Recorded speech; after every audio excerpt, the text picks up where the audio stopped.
اتقوا الله حق تقاته ولا تموتن إلا وأنتم مسلمون عباد الله أوصيكم ونفسي بتقوى الله وطاعته فقد فاز المتقون أما بعد. Alhamdulillah, pujian serta rasa syukur kita kehadirat Allah Subhanahu wa taala di hari yang mulia ini, di tempat yang mulia, di majelis yang mulia. Kita masih diberikan Allah kesempatan, masih diberikan Allah limpahan karunia serta nikmatnya yang begitu banyak.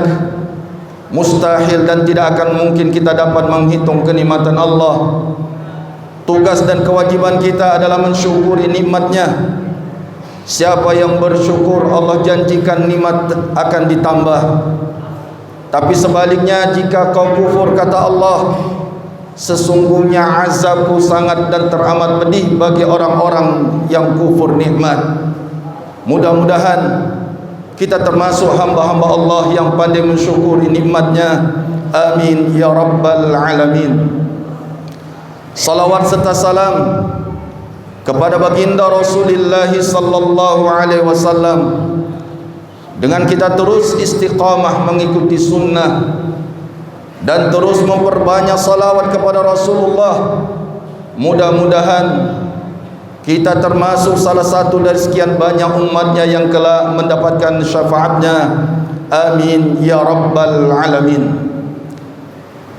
Ma'asyiral muslimin, jamaah yang dimuliakan Allah Subhanahu wa taala, melalui mimbar ini khatib mengajak kepada seluruh jamaah yang hadir, terutama kepada diri khatib pribadi. Mari kita bersama-sama meningkatkan kualitas ketakwaan kita kepada Allah dengan sebenar-benar takwa, dalam artian menjalankan seluruh perintah Allah, menjauhi seluruh larangan Allah, ikhlas mengharap ridha Allah Subhanahu wa taala. Bukan harta yang banyak yang membedakan kita di hadapan Allah, bukan juga jabatan yang tinggi di dunia ini yang membedakan kita di sisi Allah, dan bukan juga status sosial kita di masyarakat yang membedakan kita di hadapan Allah, melainkan siapa yang lebih bertakwa, siapa yang lebih takut kepada Allah, siapa yang lebih taat kepada Allah, maka dialah yang akan Allah muliakan. Inna akramakum indallahi atqakum. Allahu akbar, Allahu akbar, Allahu akbar walillahil hamd. Ma'asyiral muslimin, jamaah salat Idul Fitr yang dimuliakan Allah Subhanahu wa taala. Semenjak kemarin, ketika matahari terbenam menandakan berakhirnya bulan suci Ramadan 1445 Hijriah, seluruh di penjuru dunia kita mendengarkan lantunan takbir, tahmid dan tahlil, baik itu di masjid-masjid, di musalla-musalla, mengagungkan, membesarkan Allah Subhanahu wa taala. Allahu akbar, Allah maha besar, yang lain kecil. Allahu akbar, Allah maha besar, yang lainnya kecil. Jutaan manusia pada hari ini, pagi hari ini, berbondong-bondong menuju masjid atau pergi ke tanah lapang, surau-surau, untuk melaksanakan solat Idul Fitr secara berjamaah. Terasa bahagia, terasa indah melihat umat Islam ketika di awal Syawal dengan pakaian yang luar biasa pergi untuk melaksanakan solat Idul Fitr secara berjamaah. Dan selepas solat kita kembali ke rumah, yang biasanya ada orang yang kita rangkul, kita peluk, kita cium keningnya, Tapi banyak juga yang tidak akan bisa memeluk dan mencium dan merangkulnya, karena orang tua kita, ayah omak kita telah kembali kepada Allah.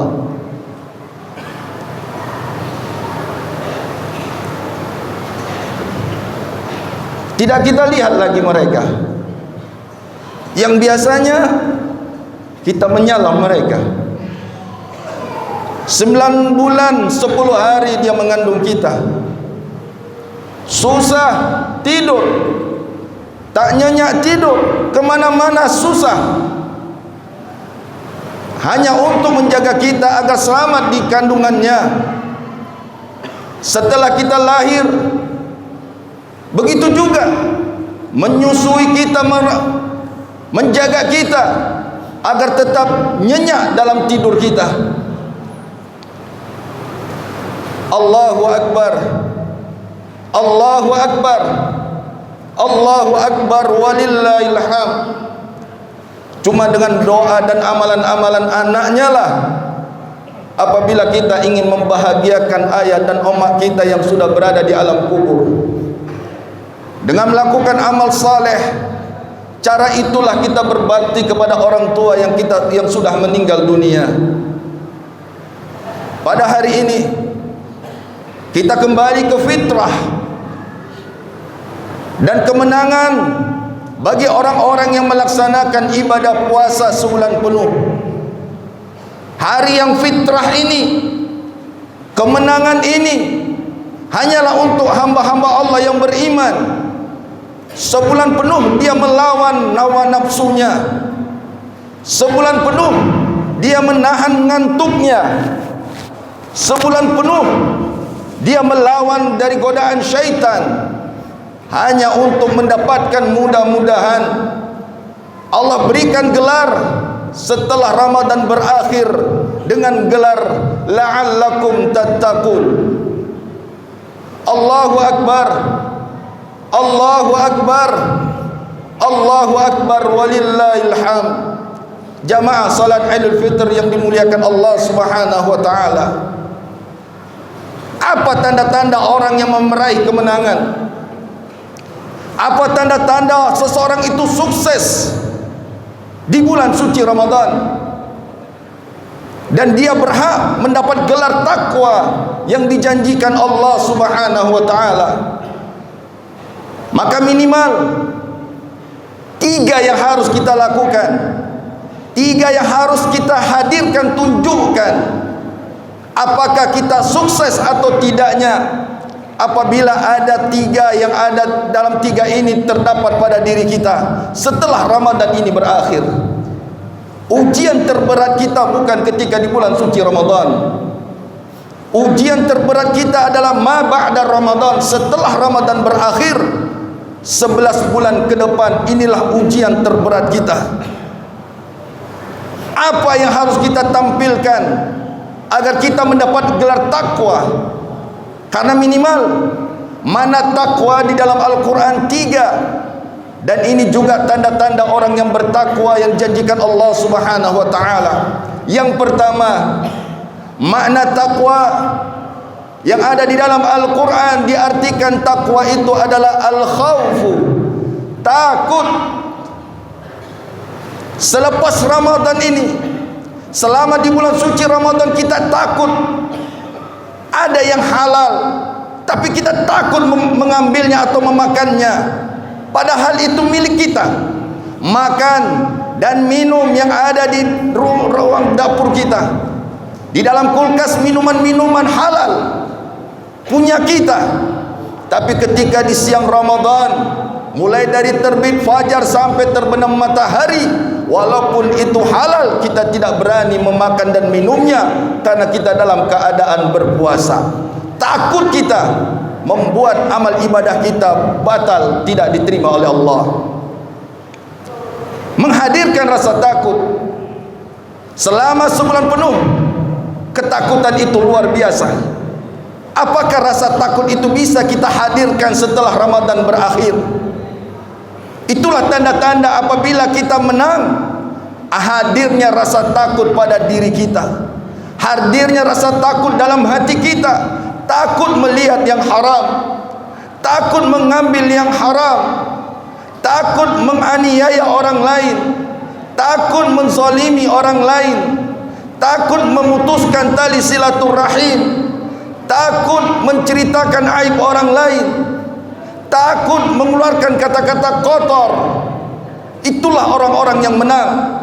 Takut dia kalau tidak salat, takut dia kalau tidak ke masjid. Apabila ada rasa takut itu pada diri kita, maka layaklah kita menjadi orang-orang yang menang, orang-orang yang mendapatkan gelar takwa dari Allah Subhanahu wa taala. Tapi kalau seandainya setelah Ramadan ini berakhir, tapi tidak ada hadir rasa takut dalam diri kita, tak takut menceritakan aib orang lain, tak takut mengambil yang haram, tak takut menzalimi orang, maka dia tidak termasuk orang-orang yang mendapatkan gelar takwa di sisi Allah Subhanahu wa taala. Allahu akbar, Allahu akbar, Allahu akbar walillahil hamd. Ma'asyiral muslimin, jamaah salat Idul Fitr yang dimuliakan Allah Subhanahu wa taala. Ini yang pertama, rasa takut setelah Ramadan berakhir. Yang kedua, makna takwa yang terkandung dalam Al-Quran. Makna yang kedua adalah amalus salih, amal saleh. Selama di bulan suci Ramadan sebulan penuh, kita melaksanakan salat, ke masjid, mudah mengeluarkan harta kita di jalan Allah atau yang disebut dengan bersedekah. Di sebulan penuh kita mudah membaca Al-Quran berlembar-lembar, bahkan ada yang mengkhatamkan Al-Quran. Sebulan penuh kita mudah melakukan amal saleh. Sekarang pertanyaannya, apakah bisa kita jaga amalan-amal saleh itu setelah Ramadan ini berakhir? Apakah bisa kita menjaga salat kita? Apakah kita bisa menjaga bacaan Al-Quran kita? Apakah kita bisa mengeluarkan harta kita di jalan Allah? Kalau seandainya amal saleh itu hanya kita lakukan di bulan suci Ramadan, dan setelah Ramadan berakhir kita meninggalkannya, maka dia tidak termasuk orang yang mendapatkan gelar takwa di sisi Allah Subhanahu wa taala. Orang yang beriman, orang yang beriman, dia akan taat kepada Allah dimanapun dan kapanpun. Dia akan tetap taat kepada Allah Subhanahu wa taala. Makanya wajar hampir setiap panggilan, seruan Allah Subhanahu wa taala ditujukan kepada hamba-hambanya yang beriman. Ya ayyuhalladzina amanu kutiba alaikumusiyam. Allah memanggil orang-orang yang beriman. Allah memanggil orang-orang yang beriman untuk melaksanakan ibadah puasa. Ya ayyuhalladzina amanu kutiba alaikumul qisas. Hai orang-orang yang beriman, diwajibkan kalian menegakkan hukum qisas. Semua seruan Allah tertuju kepada hamba-hambanya yang beriman. Karena apa Allah memanggil orang yang beriman? Karena orang berimanlah yang akan mau memenuhi panggilan Allah Subhanahu wa taala. Kita jaga amalan kita. Kita jaga amal saleh selama di bulan suci Ramadan dengan melaksanakan amal saleh setelah Ramadan ini berakhir. Jangan tinggalkan salat. Jangan tinggalkan salat. Sesibuk apapun kau dengan urusan duniamu, jangan pernah tinggalkan salat. Walaupun kita belum bisa taat 100% kepada Allah, tapi jangan pernah tinggalkan salat. Salat yang pertama kali yang akan dihisab oleh Allah. Salat yang pertama kali yang akan ditanya oleh Allah. Kalau salat kita tak baik, walaupun sedekah kita banyak, maka Allah tidak akan menerima amal tersebut. Walaupun kita baik dengan orang lain, tapi tak baik dengan Allah atau alias meninggalkan salat, maka dia tidak termasuk hamba-hamba Allah yang beriman, yang memenuhi panggilan Allah Subhanahu wa taala. Jaga amal saleh kita. Jangan pernah tinggalkan salat. Karena baginda Rasul sallallahu alaihi wasallam pernah bersabda, "Inna awwala ma yuhasabu bil 'abdu yaumal qiyamah salatah." Sungguh yang pertama kali yang akan dihisab nanti di hari kiamat, kata Rasulullah, adalah amal salat kita. Bukan puasa yang pertama kali yang ditanya, bukan sedekah kita yang pertama kali yang ditanya, bukan haji umroh kita yang pertama kali yang akan ditanya, tapi yang pertama kali yang akan ditanya adalah salat. Jaga salat, jangan pernah tinggalkan salat. Orang-orang yang beriman akan melaksanakan ibadah salatnya ke masjid bagi laki-laki, karena pembeda orang mukmin, orang Islam dengan orang kafir, kata Rasulullah, adalah salatnya. Ma'asyiral muslimin, jamaah salat Idul Fitr yang dimuliakan Allah Subhanahu wa taala. Coba kita merenung sejenak kisah seorang sahabat Rasulullah yang bernama Sya'ban radhiyallahu anhu. Seorang sahabat yang tinggal pada masa Rasulullah. Sya'ban tidak pernah meninggalkan salat berjamaah. Selalu salat berjamaah ke masjid bersama Rasulullah. Dan Sya'ban selalu mengambil shaf paling depan dan selalu mengambil posisi pojok paling kanan barisan depan. Ketika Rasulullah sallallahu alaihi wasallam hendak melaksanakan ibadah salat subuh berjamaah, sebelum memulai, Rasulullah menghadap dan melihat para sahabatnya, memperhatikan sahabatnya. Itulah jiwa kepemimpinan Rasulullah. Sebelum dia salat, dia memperhatikan sahabat siapa yang tidak datang. Setelah diperhatikan, Rasulullah tidak melihat sahabatnya Sya'ban radhiyallahu anhu. Lalu Rasulullah bertanya kepada para sahabat yang hadir, "Mana Sya'ban? Siapa yang melihat Sya'ban? Kenapa dia tidak salat berjamaah subuh?" Tidak ada seorang pun sahabat yang tahu dan yang bisa menjawab pertanyaan Rasulullah. Lalu Rasulullah menunggu. Mungkin sahabatnya itu sedang dalam perjalanan ke masjid. Rasulullah menunggu, tapi tak kunjung datang. Sampai-sampai dalam riwayat tersebut hampir habis waktu salat subuh hanya untuk menunggu sahabat tersebut. Lalu Rasulullah salat subuh tanpa hadirnya Sya'ban. Setelah salat kembali Rasulullah melihat sahabatnya lagi dan juga tidak ditemui Sya'ban. Kenapa Sya'ban tidak datang? Siapa yang tahu rumah Sya'ban? Tanya Rasulullah sallallahu alaihi wasallam.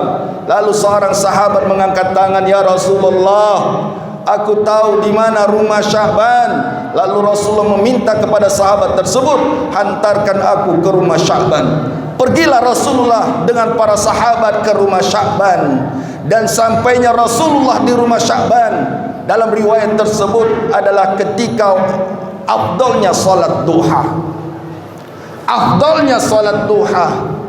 Kalaulah kita hitung-hitung, kita ambil sajalah salat duha itu afdalnya jam 8.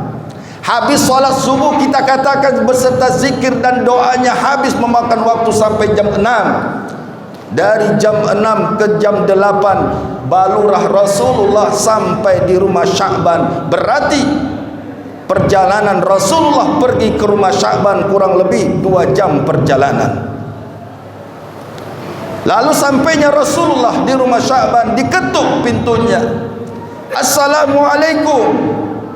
Lalu yang menjawab suara wanita, "Waalaikumsalam warahmatullahi wabarakatuh." Siapa gerangan? Di balik pintu Rasulullah menjawab, "Saya Rasulullah Muhammad sallallahu alaihi wasallam." Terkejut istri Sya'ban. "Ada apa gerangan ya Rasulullah? Kenapa engkau datang ke rumah kami ya Rasulullah?" Tanya istrinya. Lalu Rasulullah menjawab, "Mana Sya'ban? Kenapa tidak salat subuh berjamaah?" Apa jawab istrinya? "Ya Rasulullah, tadi malam setelah lepas tengah malam Sya'ban meninggal dunia. Inna lillahi wa inna ilaihi raji'un." Sya'ban tidak ke masjid bukan karena ketiduran, Sya'ban tidak ke masjid bukan karena lalai, tapi Sya'ban tidak ke masjid karena kematian. Lalu sebelum Rasulullah meninggalkan rumah Sya'ban, istri Sya'ban bertanya kepada Rasulullah, "Ya Rasulullah, ada 3 perkataan yang diucapkan yang keluar dari mulut Sya'ban yang kami tidak paham apa maksud dari makna dari kata-katanya tersebut ya Rasulullah." Lalu Rasulullah bertanya, "Apa yang diucapkan Sya'ban sebelum meninggal dunia?" Kata istrinya, "Kenapa tidak lebih jauh?" Itu yang diucapkannya ya Rasulullah. Yang pertama, kenapa tidak lebih jauh? Yang kedua, kenapa tidak yang baru? Yang ketiga, kenapa tidak semua? Itu yang diucapkannya ya Rasulullah. Lalu Rasulullah sallallahu alaihi wasallam membacakan salah satu ayat suci Al-Quran yang terdapat di dalam surah Al-Qaf ayat ke-22, yang artinya orang yang dalam keadaan sakaratul maut, Allah sudah bukakan hijab, Allah sudah bukakan tirai untuk dapat melihat balasan-balasan dari amal-amalnya semasa hidup di dunia, dan dia sudah melihat tempatnya sorga atau neraka. Sya'ban sudah melihat amalan-amalan dia. Sya'ban sudah melihat kenikmatan yang Allah akan berikan kepada dia setelah kematian itu. Lalu Rasulullah menyampaikan kenapa dia ucapkan kenapa tidak lebih jauh. Rasulullah menjelaskan, selama ini Sya'ban menempuh perjalanan menuju masjid 2 jam perjalanan. Dia sudah lihat balasan apa yang Allah berikan sama dia ketika dalam keadaan sakaratul maut. Sudah Allah perlihatkan, ini balasanmu Sya'ban, ini tempatmu di dalam sorga Sya'ban. Timbul penyesalan Sya'ban, kenapa tidak lebih jauh? Andai rumahku lebih jauh, pasti kenikmatan dan balasan akan Allah berikan kepadaku lebih dahsyat dari yang sekarang. Sya'ban 2 jam saja merasakan penyesalan, bagaimana lagi kita yang tidak sampai rumah kita 2 jam perjalanan.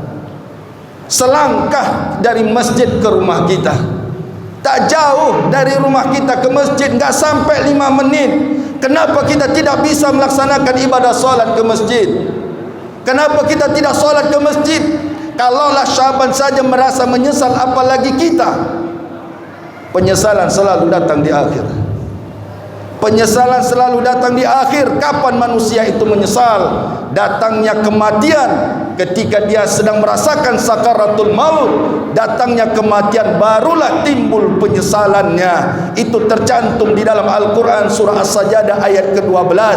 Allah subhanahu wa ta'ala berfirman, "A'udzu billahi minasyaitonir rajim. Walau tara idil mujrimuna nakisu rusim 'inda rabbihim Rabbana absarna wa sami'na farji'na na'mal salihan inna muqinun."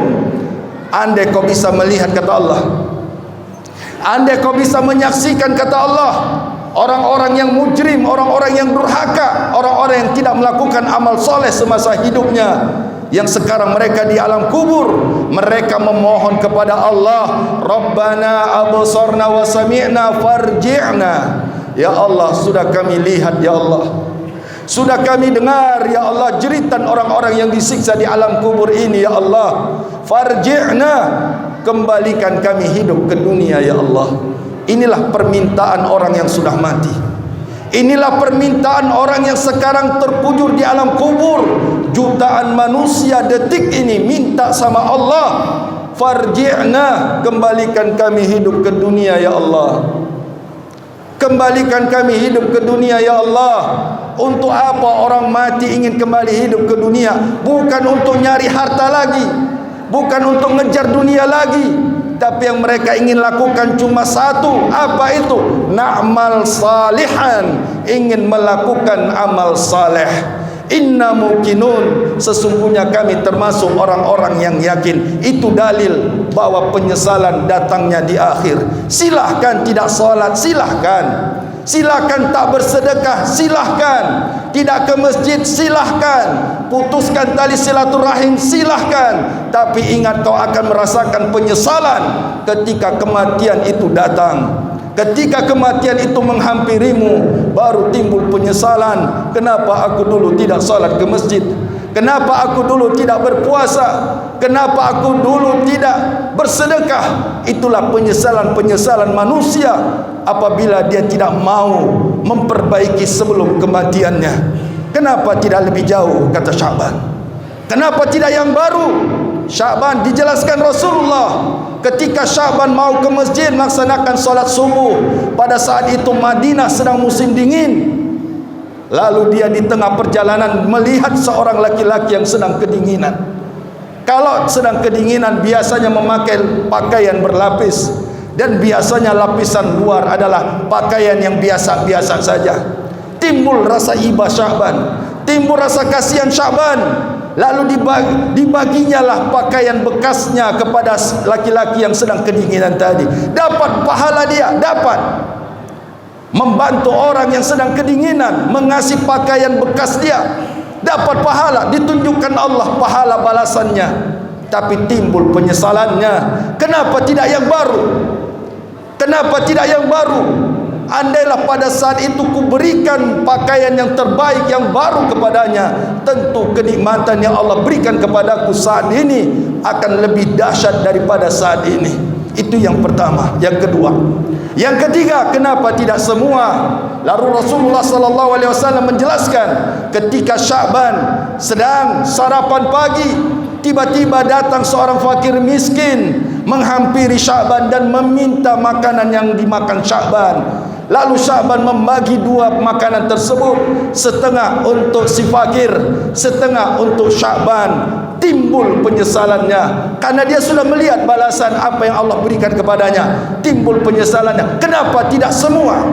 Andai makanan itu pada saat itu kuberikan semua kepada si fakir, maka tentu kenikmatan akan Allah berikan kepadaku lebih dahsyat daripada yang sekarang. Itulah penyesalan Sya'ban. Ma'asyiral muslimin, jamaah salat Idul Fitr yang dimuliakan Allah. Ini makna takwa dalam Al-Quran, yaitu melakukan amal soleh. Lakukanlah amal soleh, karena waktu kita enggak lama di dunia, sebentar. Tak sampai satu hari akhirat waktu kita diberikan Allah di dunia ini. Karena satu akhirat, kata Allah dalam surah Al-Sajadah, ka'alfi sanah mimma ta'udun. Satu hari akhirat sama dengan 1000 tahun hitungan dunia. 1000 tahun hitungan dunia, hitungan akhirat. Hitungan Allah satu hari sama dengan 1000 tahun hitungan dunia. Kalaulah satu hari itu 24 jam, berarti 24 jam di akhirat sama dengan 1000 tahun hitungan dunia. Kata Rasulullah, umur umatku antara 60-70 tahun. Kalau dilihat dari waktu akhirat, kurang lebih sekitar 1,5 jam Allah berikan waktu kita di dunia. Cuma 1,5 jam Allah berikan waktu kita di dunia. Tidak lama, sebentar. Makanya Allah bersumpah dalam Al-Quran, wadduha, demi waktu duha, wal asr, demi waktu asar, wal fajr, demi waktu fajar, wal laili, demi waktu malam. Semua sumpah Allah kepada waktu. Kenapa Allah bersumpah kepada waktu? Karena kita sering menyia-nyiakan waktu yang Allah berikan kepada kita. Saat kita di dunia ini sebentar, waktu kita Allah berikan kepada kita di dunia ini sebentar. Tapi sebentarnya di dunia menentukan kita bahagia atau tidaknya nanti di akhirat. Sabarlah sebentar, sabarlah sejenak di dunia ini. Sakit melakukan ibadah, capek melakukan ibadah, tapi capeknya kita akan dibalas Allah dengan kenikmatan yang tidak akan berhenti, yaitu masuk ke dalam surganya Allah Subhanahu wa taala. Itulah orang-orang yang menang di bulan suci Ramadan, bisa menjaga amal solehnya. Allahu Akbar, Allahu Akbar, Allahu Akbar, walillahil hamd. Yang ketiga yang harus kita lakukan, dan ini mana takwa seseorang itu mendapatkan gelar takwa apabila dalam amalan dia melakukan al-ikhlasu. Itulah mana takwa, ikhlas. Lakukan amal sekecil apapun dengan cara yang ikhlas. Jangan lakukan amal itu karena makhluk, supaya digelar makhluk, mendapat pujian makhluk. Kalau seandainya itu tujuan kita, melakukan ibadah ingin mendapatkan pujian, melakukan amal saleh, membantu orang supaya digelar orang yang baik, maka amalan itu sebanyak apapun amalan itu tidak ada satupun yang diterima oleh Allah Subhanahu wa taala. Karena syarat ibadah diterima oleh Allah adalah mukhlishina lahuddin, ikhlas. Ikhlas.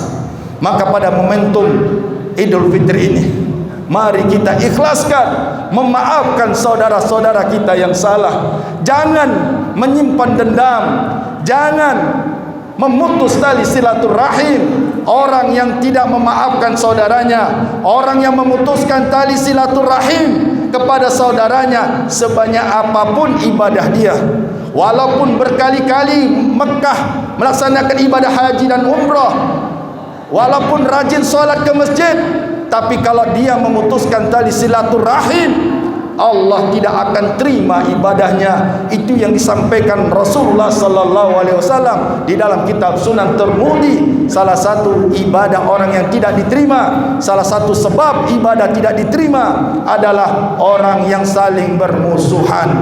Allahu akbar, Allahu akbar, Allahu akbar, walillahil hamd. Mudah-mudahan khutbah yang singkat ini menambah semangat kita, motivasi kita untuk terus memperbaiki ibadah kita kepada Allah Subhanahu wa taala. Barakallahu lakum fil Qur'anil azim wa nafa'ani wa iyyakum bima fihi min ayati wa dzikril hakim. Aqulu qouli hadza wastaghfiruh innahu wal ghafurur rahim.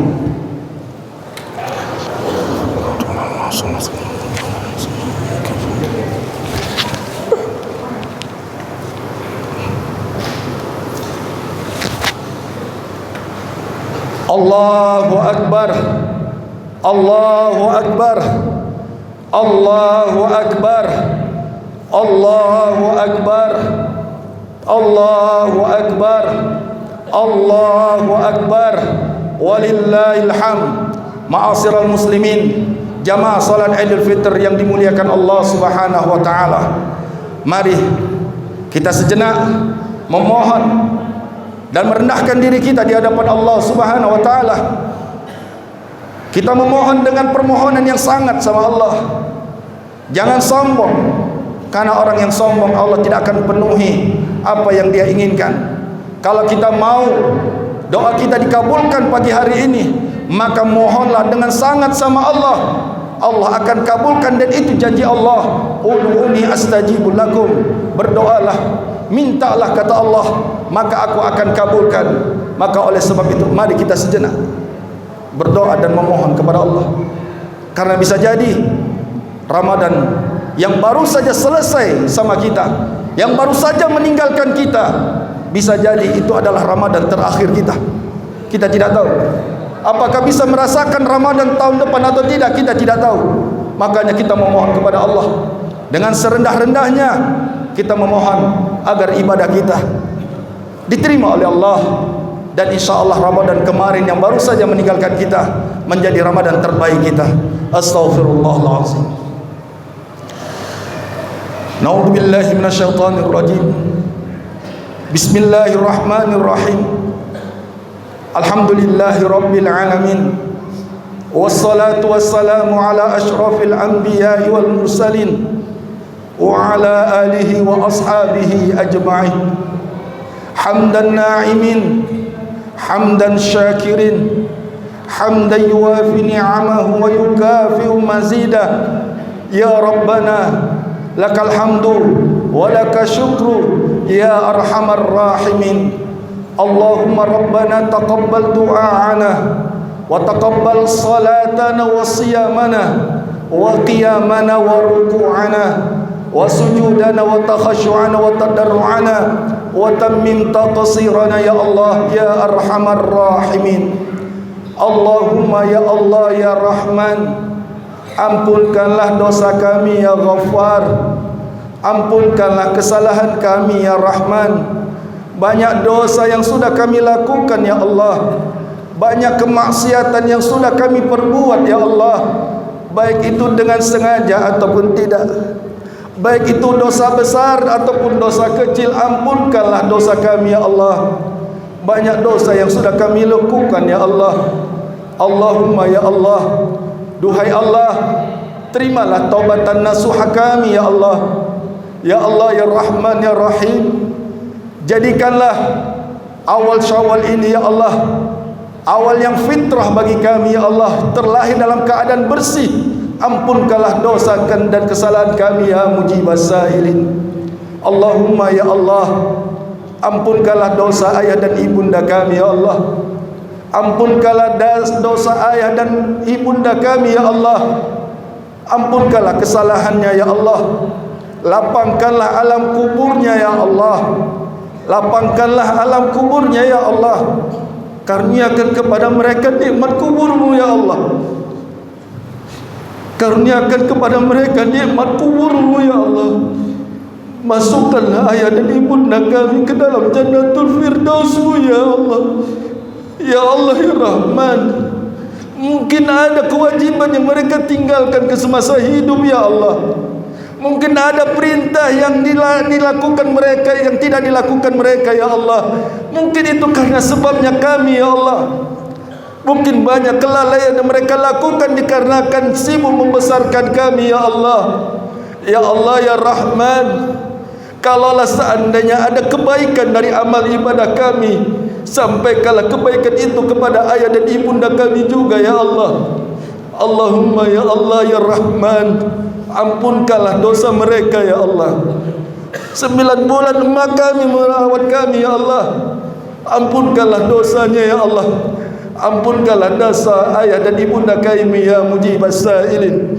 Allahumma ya Allah ya Rahman, karuniakanlah kepada kami anak-anak yang saleh dan salehah, keturunan-keturunan yang saleh dan salehah ya Allah, yang kelak menghantarkan kami ke dalam surga-Mu ya Allah. Selamatkanlah anak kami dari perzinahan ya Allah. Selamatkanlah anak dan keturunan kami dari obat-obat terlarang ya Allah. Ya Allah, selamatkan anak dan keturunan kami dari fitnah dunia ya Mujibas Sa'ilin. Allahumma ya Allah ya Rahman, pada pagi hari ini ya Allah, di tempat di rumah yang paling kau suka ya Allah, di masjid, pada hari ini kami memohon ya Allah, curahkanlah rahmat-Mu kepada kami ya Allah. Jadikanlah pertemuan pagi hari ini ya Allah menjadi pertemuan kami juga nanti di dalam surga-Mu ya Allah, bersama kekasih-Mu Muhammad sallallahu alaihi wasallam di dalam Jannatul Firdaus-Mu ya Mujibas Sa'ilin. Allahumma ya Allah ya Rahman, apabila ada di antara kami yang hadir ataupun saudara-saudara kami yang sedang dirawat di rumah sakit, yang sedang sakit, maka sembuhkanlah dia dari penyakitnya ya Allah. Sembuhkanlah dia dari penyakitnya ya Rahman. La ilaha illa anta syafi la shifa illa shifauk. Allahumma ya Allah, apabila di antara kami ada yang dalam keadaan kesulitan ataupun kesusahan, maka kami memohon ya Allah, berikanlah jalan keluar dan mudahkanlah urusannya ya Mujibas Sa'ilin. Allahumma ya Allah ya Rahman, karuniakanlah kepada kami pemimpin yang adil, pemimpin yang saleh, pemimpin yang cinta kepada rakyatnya, pemimpin yang taat kepada ibadah kepadamu ya Allah. Allahumma ya Allah, jadikanlah negara kami Indonesia menjadi negara baldatun thayyibatun wa rabbun ghafur. Allahumma ya Allah ya Rahman, ampunkanlah dosa dan kesalahan kami ya Allah. Ya Allah, berikanlah kesabaran kepada saudara-saudara kami yang sedang tertindas, terzalimi di Palestin ya Allah. Saudara-saudara kami yang berada di Suriah, di Irak ya Allah. Ya Allah, berikanlah kesabaran kepada mereka ya Allah, dan karuniakanlah kepada mereka ya Allah tempat sebaik-baik tempat di surga-Mu ya Mujibas Sa'ilin. Allahumma ya Allah ya Rahman, kami memohon kepadamu ya Allah, terimalah doa kami ya Allah. Engkau sudah janji kepada kami ya Allah, Engkau sudah janji kepada hamba-hamba-Mu, siapa yang memohon, siapa yang meminta, Engkau pasti akan kabulkan. Maka pagi hari ini kabulkanlah doa kami ya Allah. Nas'aluka bihaqqi Muhammad, terimalah amal ibadah kami ya Allah. Ampunkanlah dosa dan kesalahan kami ya mujibas sa'ilin. Rabbana zalamna anfusana wa illam taghfir lana wa tarhamna lanakunanna minal khasirin. Rabbana atina fid dunya hasanah wa fil akhirati hasanah wa qina adzaban nar. Ibadallah, innallaha ya'murukum bil 'adli wal ihsan wa ita'i dzil qurba wa yanha 'anil fahsya'i wal munkar wal baghi ya'izukum la'allakum tadhakkarun. Fadhkurullahal 'azim yadhkurkum innahu al-ghafurur rahim. Selamat melaksanakan hari raya Idul Fitri 1445 Hijriah. Taqabbalallahu minna wa minkum. Taqabbal ya karim minal aizin wal faidin. Mohon maaf lahir dan batin.